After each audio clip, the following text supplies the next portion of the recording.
this thing over with. You see the hatred he's got for Putin. It's very tough for me to make a deal with that kind of hate. He's got tremendous hatred. And I understand that, but I can tell you the other side isn't exactly in love with, you know, him either. So it's not a question of alignment. I'm aligned with the world. I want to get the thing set. I'm aligned with Europe. I want to see if we can get this thing done. You want me to be tough? I could be tougher than any human being you've ever seen. I'd be so tough.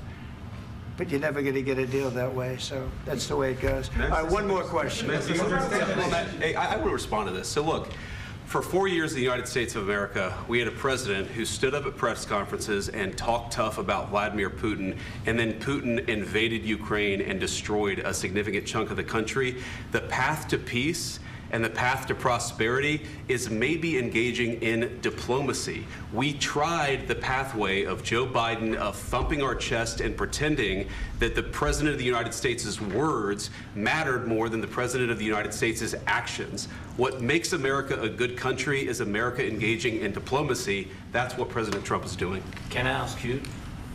Sure. Yeah? Yeah. Okay.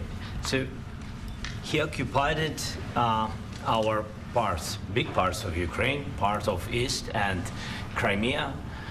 So he occupied it on 2014.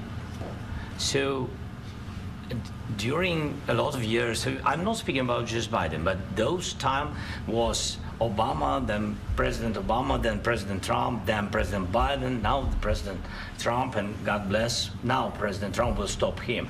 But during 2014, nobody stopped him. He just occupied and took.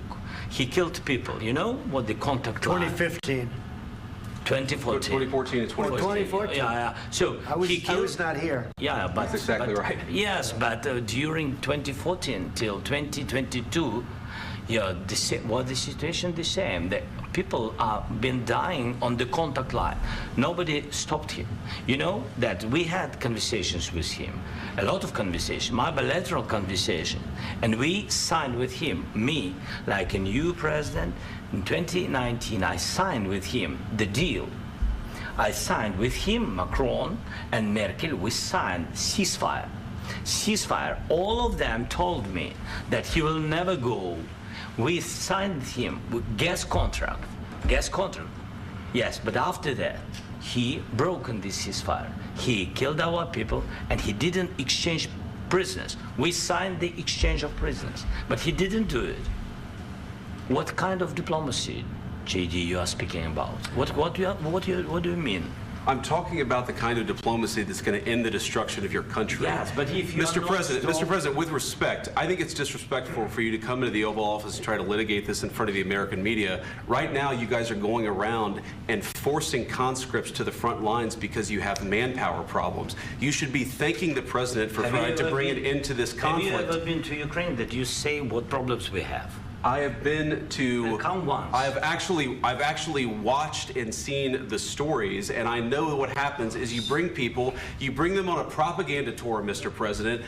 Do you disagree that you've had problems bringing people into your military? And do you think that it's respectful to come to the Oval Office of the United States of America and attack the administration that is trying to prevent the destruction of your country?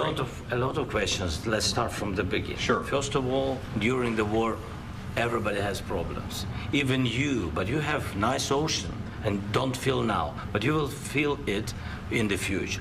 God bless. You don't know that. God bless. God bless. You will not have war. Don't tell us what we're going to feel.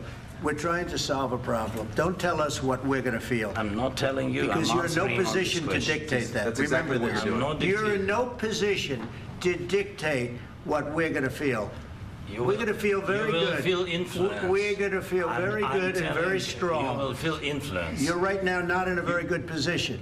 You've allowed yourself to be in a very bad position, and he happens to be right about it. From the very beginning of the war. You're not in a good position. You don't have the cards right now. With us, you start having cards. Right now, you don't. You're playing cards. You're playing cards. You're gambling with the lives of millions of people. You're gambling with World War III. You're gambling with World War III.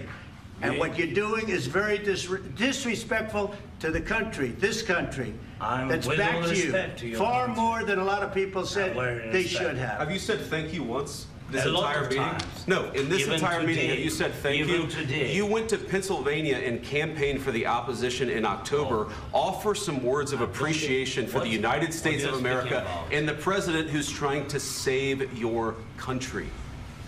Please, you think that if you will speak very loudly about the war, you He's can... not speaking loudly. He's not Yeah. speaking loudly. Your country's Can I- in big can I- trouble. can I Wait a answer? minute. No, Can you've I done a lot answer? of talking. Your country is in big trouble. I know. You're not winning. I know. You're not winning this. You have a damn We- good chance of we are coming out staying, okay because of Mr. us. President, we are staying in our country, staying strong from the very beginning of the war. We've been alone, and we are thankful. I said thanks You haven't in been this alone. cabinet. You and haven't not been only alone. in this We cabinet. gave you, through I this said stupid thank you. president, $350 billion. You voted we gave for you your military president. equipment, You and your voted men for are your brave, president. but they had to use our military. What about if, West if you didn't have You our invited military me- equipment, you invited if me you to didn't speak. have our military equipment, this war would have been over in 2 weeks. In 3 okay? days, I heard it from Putin. In 3 days, this is something Maybe new. less. In 2 weeks, of course, It's yes. going to be a very hard thing to do business like this. I Again, tell you. just say thank you. I said a lot of accept times that thank there, you accept to that- American people. Accept that there are disagreements, and let's go litigate those disagreements rather than trying to fight it out in the American media when you're wrong. We know that you're wrong. But you see, I think it's good for the American people to see what's going on. I understand, sir. I think it's I very understand. important. That's why I kept this going so long. You have to be thankful. You don't have the I'm cards. thankful. You're buried there. Your people are dying. tell you You're again, running low I know. on soldiers. Don't- Listen, don't, please, you're running Mr. low on President. soldiers. It would be a damn good thing. Mr. And then President. then you tell us, I don't want a ceasefire. I don't want a ceasefire. I want to go and I want this. Look. If you could get a ceasefire right now, I tell you, you take it so the bullets stop flying and your men stop getting killed. Of course, we want to stop the war. But you're I saying said- you don't want a ceasefire. But I said to you, I want a ceasefire. with guarantees. Because you'll get a ceasefire faster than an agreement. Ask our people about ceasefire, what they think. That wasn't doesn't with matter me. for you what- that what wasn't this with me. means. It That was wasn't with with you. a guy named Biden who was not a smart person. That was with Obama. president. It was your president. Excuse me. That was with Obama, who gave you sheets, and I gave you javelins. Yes. I gave you the javelins to take out all those tanks. Obama gave you sheets. In fact, the statement is Obama gave sheets and Trump gave javelins. You got to be more thankful, because let me tell you, you don't have the cards. With us, you have the cards. But without us, you don't have any cards. One more question to Mr. Vice President. I'm sorry. It's going to be a tough deal to make, Um, because the attitudes have to change. what if Russia breaks ceasefire? What if Russia